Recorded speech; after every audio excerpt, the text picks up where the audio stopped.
Hello, good morning, good afternoon, good evening, whatever it is where you are, and welcome back to another episode on the Annoyed Dad channel. In today's episode, we are going to be taking a look at the Brinsea Ovation 28 EX. I don't know what the EX stands for. I think it might be extreme, or extremely good, or extra benefits to the other versions of the 28 Ovation. Either way, it's a Brinsea incubator. It is brand Harry Spankers in its box. For those of you who don't understand English, that means it's brand new in its box. Never been turned on before. I have opened it up and had a quick look. So let's get it out of the box and take a look at it. Yeah, there it is sitting there. When it did arrive originally, brand new at first, it was inside a plastic bag. But I took it out of the plastic bag so as I could have a quick look at it just before we came onto video. Let's get the camera sorted somewhere a bit better. There we go. Right, so what's included in the box? Brinsea give you these instructions. It's an instruction booklet. Now, I don't know what it is with Brinsea, but I've had this happen on 3 Brinsea incubators I've had in the past. I always thought it was where the person got online, they'd actually found the instructions online and then they printed it off, because I've only ever brought the second-hand Brinsea incubators in the past. But this is brand new and you pay a lot of money for this. I'll place up on the screen how much money it cost me. I won't tell you where I brought it from, because the company I brought it from, I was buying 3 incubators at one time, nearly £700 worth of incubators. I asked them if they had any discount voucher codes, anything else like that, and they offered me a £4 discount. So I'm not going to tell anybody where I brought it from. But I will leave an Amazon link in the bottom below, because it wasn't from Amazon. So anyway, these are the instructions, and whilst the instructions are good, because they're from Brinsea, it does feel really, really cheap. And you would think that for the amount you're paying for the incubator, that they would actually give you something like a proper booklet, not just a thing that's been printed off and stapled in the top corner, which looks like it was done by the work experience kid. Very well done, but not the sort of thing you expect when you're spending this amount of money. What else are they giving me? Caring for your newly hatched chicks. What to do with newly hatched chicks? Keeping them warm. Buy more Brinsea items. Feeding. Brinsea don't do feed though. Cleaning and housing. There we go. What else are they giving me? Thank you for buying. Log on to our website for a free 3-year guarantee. Okie doke, I might just have to do that then, just to make sure I get a 3-year guarantee. And Brinsea products and accessories. Buy more Brinsea. Yep, there we go. So, right, oh, actually, this might come in handy for a second. So, if we take a look at, there you go. So we've got the 3 versions there. We've got the Eco, the Advance, and the EX. And you can see the differences between them all there. So I'm holding it up on screen. So all of them are made in Great Britain. They all come with a 3-year guarantee.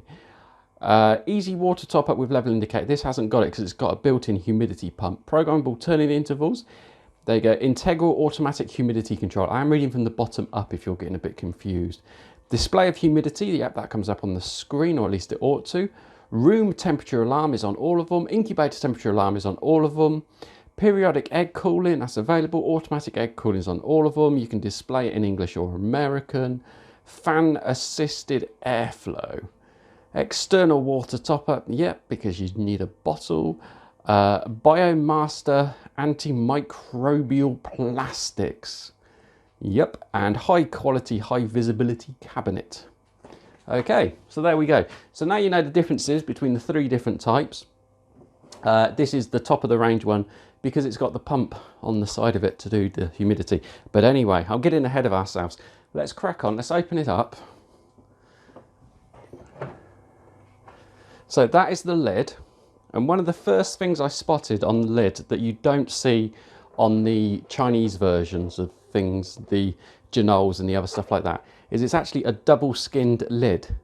So you've got this bit here, which is the outer bit, and then you've got this bit, which is the inner bit. So that obviously helps to keep the temperature in and to hold it up to temperature. You also have a great big fan in the middle to help with airflow. This over here is your motor that does your egg turning. And if we flip it around, you'll see that this side is dark plastic, and you'll see that this side is clear plastic. This side here is where the pump is for the humidity, but we'll come on to that in just a minute. Let's just put that out the way. What else have we got in here? We got something that looks like it's rubbish, but it's not rubbish.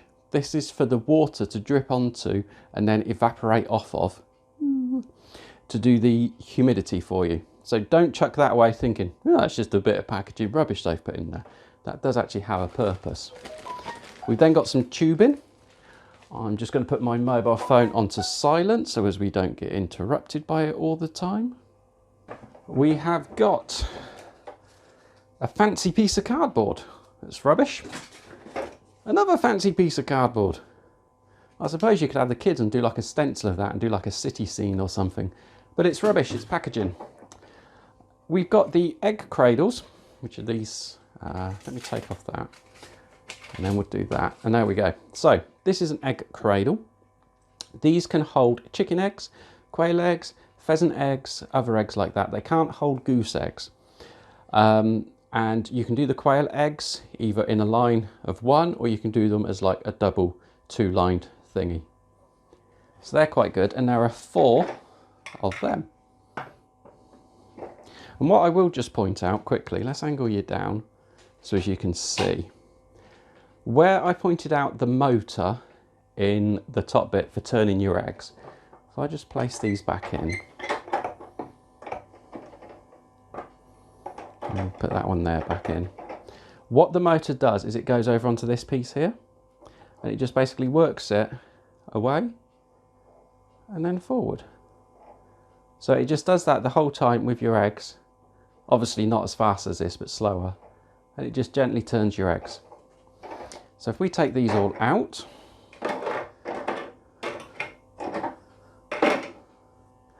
and we've got what's called the link. So this is the piece that basically links them all together, and you need to keep hold of that. Another piece of cardboard. And you'll see in the bottom of the tray here, you've got 2 water areas. So that piece of stuff I said isn't the packaging, but is actually an evaporation thingy. That's one of them. So that would go into one. And then you've got these 2 other pieces, which are covers for the water evaporation bits. Now it does say in the instructions that you also have what's called a hatching mat. I haven't found that. I don't know if it's hiding somewhere. No, it's not underneath it. I don't quite know where it is. But that is how that would go. So you would rig it up so as your water would drip onto there, and then the airflow would go off of it from there. One thing you do notice with these above anything else, obviously we can't use this one straight away because it's got little bits of paper in the side of it that all need to be shaken out and that needs to be cleaned out. But the one thing you do realise right away is the quality of the plastics. These are sturdy plastics. So if I hold that, you can't twist it, you can't bend it. If I go for each corner, see there is very, very little flex in it. Hardly anything at all. They are sturdily built. That's going to last for quite a few years, and it's probably going to last if the kids knock it on the floor and knock it over. These things do happen, unfortunately. So as we have already explained, when you buy one of these, it comes with the standard trays to be able to hold your hen eggs, your chicken eggs, quail eggs, maybe even duck eggs and a few other things. But what you can do is you can buy some larger ones. And these ones hold your goose eggs. So you can see how they're so much larger than that. See, if I compare them like that, you can see that these ones have obviously got a much larger area to be able to take more eggs. What they also come with is little dividers in the middle. So you can adjust these if you want to use these for quail eggs, if you want to do them for anything else, you can adjust that bit so as it holds your eggs in place. Or else otherwise, if you're like us, we are going to use this for goose eggs to start off with. So you would leave it like that and it would be in there for goose eggs. These cost an extra £30 on the cost of the incubator itself. So now we've had a good look over the incubator, if we go through it now and we'll have a look at getting it ready, all in, to start incubating some eggs. So what we're going to do is we're going to lift out all of these cradles and we're going to empty out these little bits of white stuff that are in there and just put those in the bin. They were just the packaging materials. Then we're going to take our evaporation stuff and put it in there. There is a proper name for it, but I can't think what it is. If I remember, I'll put it up on the screen. And then we'll put our water area covers over the top as well.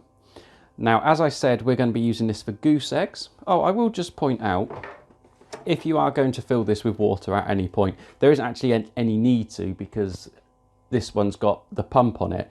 But if you brought one of the lower versions of these, I imagine they use the same mold to make the bases of them, and the lower versions, they need you to add water to them.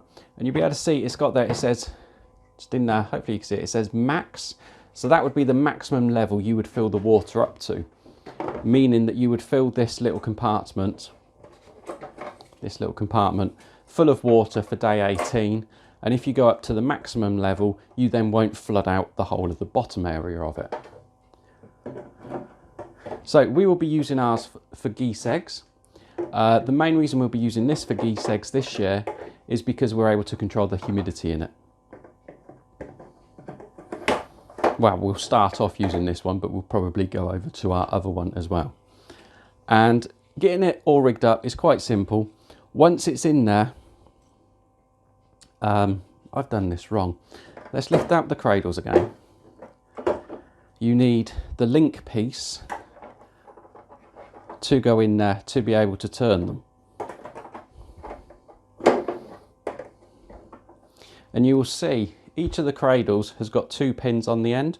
One of them sits in the base, the other one goes into the link bit. They have got 2 on either end, and obviously on the other end that you're not linking it up, the other end you only use the bottom pin. So the bottom pin goes in there, on that end, and on this end you've got the 2. Okay, so that is now set up, ready to be used. So we'll place the top back onto it.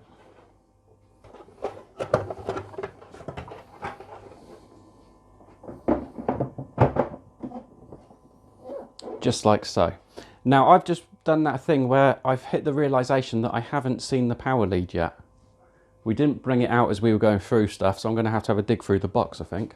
And yeah, there we go. Hidden at the bottom of the box is the power lead. It is a standard IEC cable. It's an IEC figure of 8 one, which is one of these ones. And I'm sure you've all seen these with other items in the past. By doing it like this, it means that Brinsea can make them and they can use them worldwide and just have to ship them out with different plugs on. These, of course, have got the best plugs in the world, which are the UK plugs. So the instructions for the pump are all explained here within the manual. It does get a little bit confusing where it goes on about long pump connector and having tubes of the right length and doing this and doing that and doing something else. So the first thing you need to look at is the long pump connector. And basically, if I wiggle it around like this, you'll be able to see. I'll do this and zoom you in just a little bit. Okay, so this black pipe here, you can just make it out. That is the pump connector. So that's going to be the output of the pump. And if you look closely, you can see where it's going down, and it's inside the incubator. See it there? It's inside the incubator. And what it's actually doing is it's falling onto that inner skin of the incubator lid. Remember I said it was a double skinned one? Even though it looks like I'm placing my finger on this bit here between the 2 grooves, I'm not. It's about 1 inch away from my finger. So the water is going to come through, it's going to hit that, it's going to roll down away from the eggs. It isn't actually going to touch the eggs. And if we take a look and just lift up,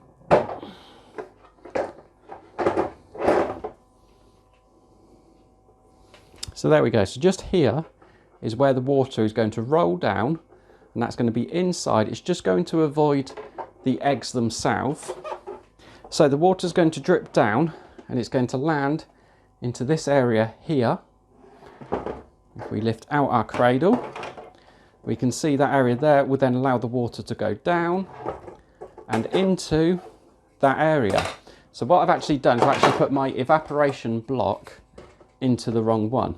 So if I put it back into there we go. So when the pump is active and working, it will put water straight down in there into the incubation evaporation block, and as the airflow goes around it, it's going to pick up that water. It's going to pick up all of the water within there, and it's going to increase our humidity.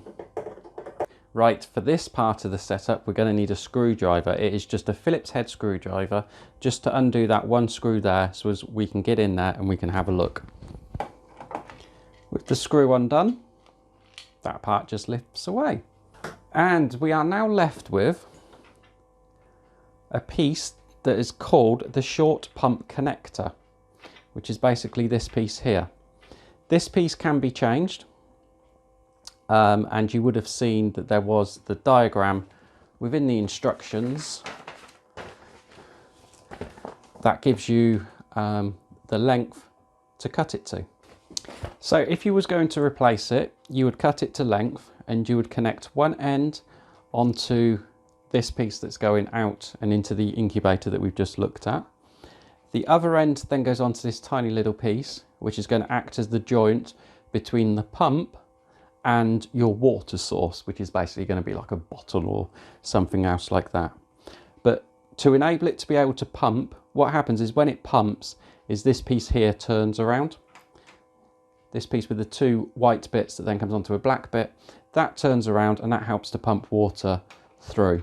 So all you need to do is you need to wrap this around like so. Okay, this is like the third attempt of me trying it. So you wrap it around like so. Just imagine we're doing it as the first time. Sorry that my hands are getting in the way, but you can see I've gone over the top, over it, around, and then back through. You do actually have to pull it a little bit just to get it a little bit tight in there. And then it springs back on me. Nice, thank you. So let's do it again. There we go. So then that's in there and that's ready to go. So what you do is you take the other tube that was supplied with it, and you can actually cut this to length. What you want to do is you want to leave enough to be able to go from the incubator to your water source and leave enough slack on it so as it's actually able to, you're able to lift it off and move it about without having to worry about where the water is going to be. Okay, just as I thought, you can't slide it on there very easily whilst it's on there, so just lift it off and eventually there we go. So that's now slid on there and we can put that back into there, stay, and then we take our cover and being careful to know that the pipe has to pass out through this hole and that we've got those pipes going out through that gap there. We just place it back into place, grab our screwdriver and we do it up again. Basically what we are going to do is we are going to take a bottle, it hasn't been cleaned out yet so don't scream at me, like this, just a normal standard squash bottle, and we will place that over to one side. Let me move all of this stuff out of the way. We will place that over to one side, so we will use enough hose so it will just go into the top of it and down to the bottom. So I suppose we're looking at roughly about that much hose. So just get a pair of scissors and cut off our hose. There we go. As easy as that. And all I will do is I will make a little hole in the top there and I will push the pipe in through the top so it goes all the way down to the bottom, and then the humidity pump will be able to pick up on that and it will be able to pull it through. What it is important to remember is that this should not be placed up like that. or anywhere above it, because all that's going to happen is you're going to create the siphon and it's just going to empty that into your incubator as quick as anything, and you're going to end up with a watery mess. We have now done pretty much everything we can do before we turn it on. So what we're going to do next is we're going to turn it on. Right, I will just say before we do turn it on, this is the first time I have ever turned it on. So if everything goes wrong, then, you know, it's because it's the first time I've ever turned it on. I will just say before we do, is you will spot this little yellow thing at the front here. This is the airflow controller. So right there where it is now, it is fully open. You can see there's nothing there to stop it. So if you need to release humidity, if you need to release heat, anything else like that out of the incubator, you've put it all the way over to there, fully open. And then as we close it up, I don't know if you can see, but that hole is actually getting smaller. And you can see there it's even smaller still. That's the smallest it goes. You can't close it up because obviously it needs air to be able to get in there. So you would put it all the way down to that and it would hold in a lot of the humidity and the temperature as well. Right, okay, let's go for it. Let's turn it on and see what happens.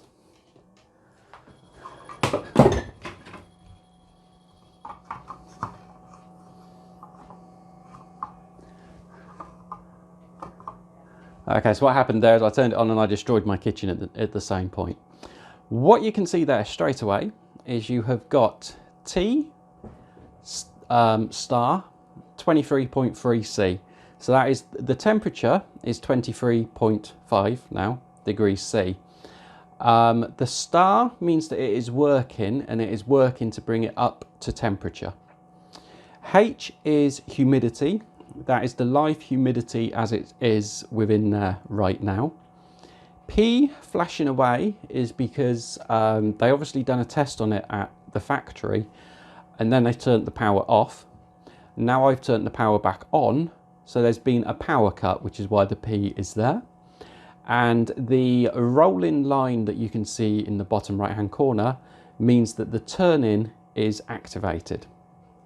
So what we'll do is we'll access the menu, and to access the menu you just press and hold plus and minus and then it comes up with the menu.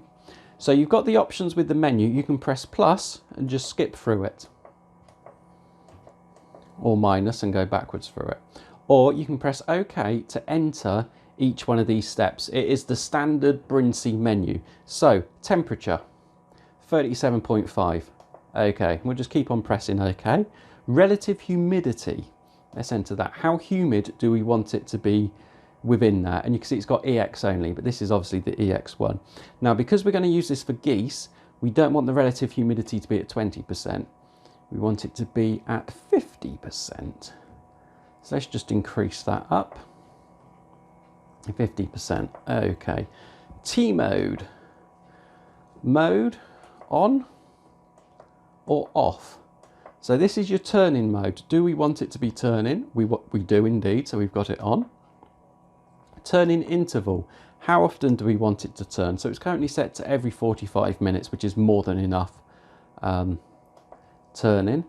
Alarm high. If the temperature within the incubator goes too high, an alarm will sound. So if it goes over by 2 degrees, an alarm will sound to let you know that it's too hot.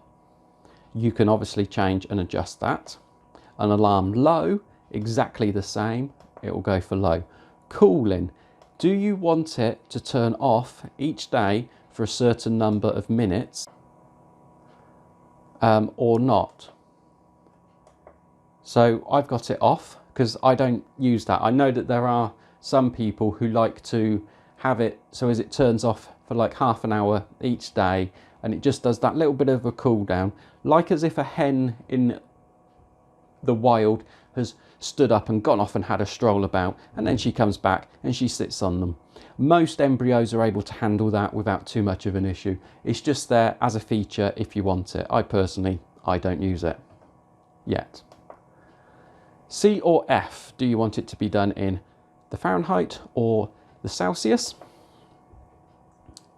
Display in C, yep, and then you press on save to be able to save all of the menu, all of the settings, so that is in there now, all saved. What it is also doing is it is also monitoring the room around it. If the temperature within the room gets too low for more than half an hour, it will give off an alarm and it will give off a warning on there to say that you need to raise the temperature of the room. If the temperature in the room is too high, it will do exactly the same thing, but it will tell you on there that the temperature within the room is too high. What it also does is it monitors the humidity within there, obviously, but it also monitors that with the temperature. So, for example, if the temperature within there was low, like it is now, because it still hasn't warmed up to the 37 degrees, so it won't do anything with the humidity. It will wait until the temperature is there before it then starts the humidity. Another thing we have spotted with this is it doesn't have the day countdown like our smaller Brinsea Mini does.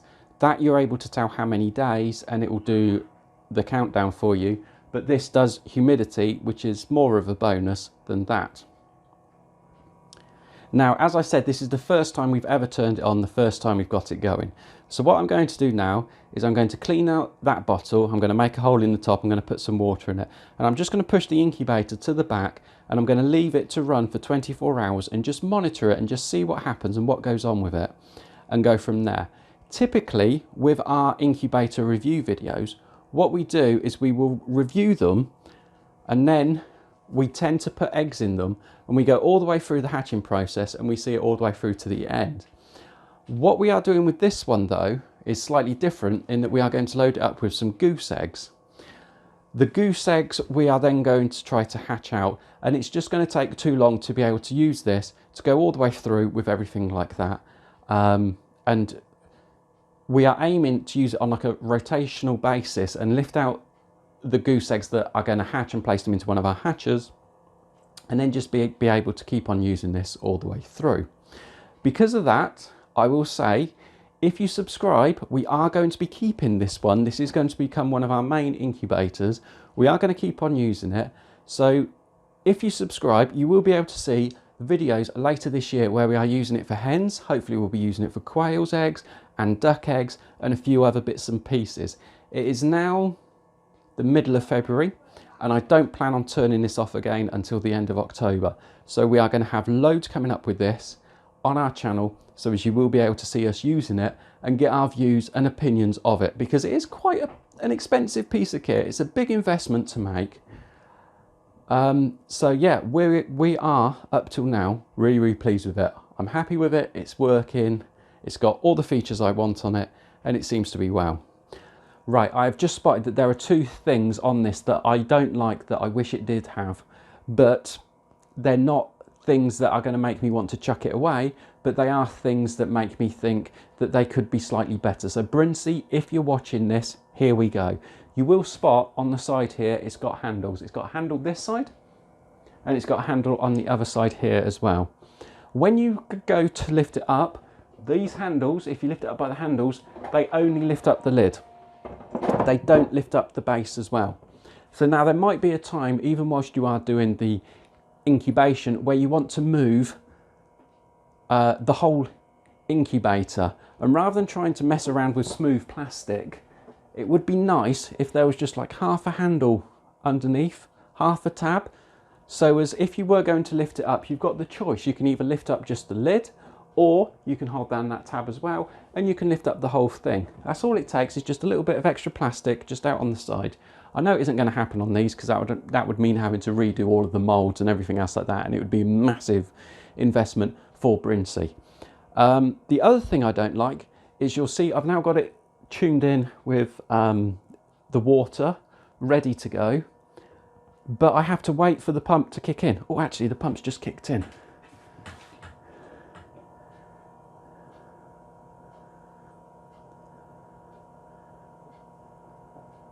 So that's just happened because it's getting close to the temperature and the humidity's a little bit low.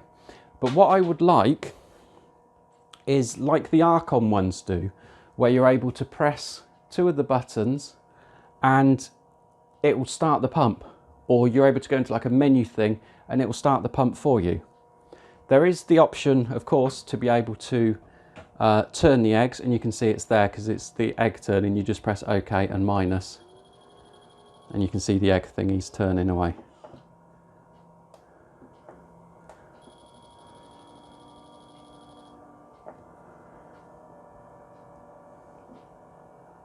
So yeah, so there is the option to turn the eggs, but there's not the option to actually start the pump going manually. So I would like to see that in there. But anyway, I've waffled on for too long. Hit the subscribe button. Keep watching our videos because we're going to be using this a lot more. Thank you so much for watching. Bye bye.